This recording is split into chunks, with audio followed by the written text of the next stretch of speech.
Hey folks, this video is a review of the Azure Batana Oil. It claims to restore damaged hair follicles and promote thicker, healthier hair using 100% pure, unrefined Batana oil from Honduras. The website states that the oil is vegan and chemical-free, providing deep hydration for dry hair while enhancing natural shine and strength. While these claims may seem appealing, you should consider several important concerns before purchasing. The first concern is that there's no solid proof showing that Batana oil actually helps with hair growth or repairs damaged hair follicles.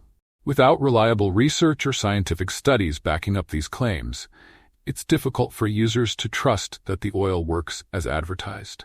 The second concern is that Batana oil is a single-ingredient formula.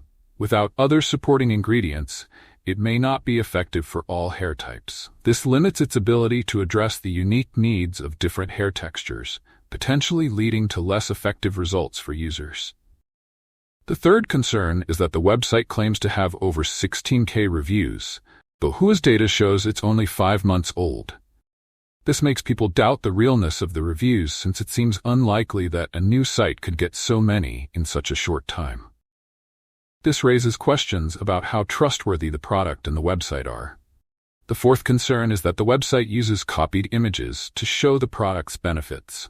A quick Google search reveals that these images are found on multiple other websites, raising doubts about the site's credibility.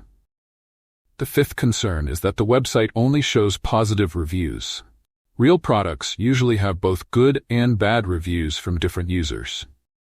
By showing only positive feedback, the website might be misleading buyers and making it hard to trust the product's true quality and effectiveness.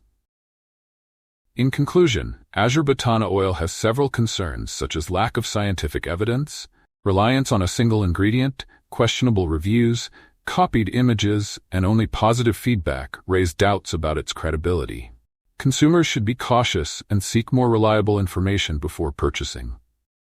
Thanks for watching till the end. Please subscribe for more updates.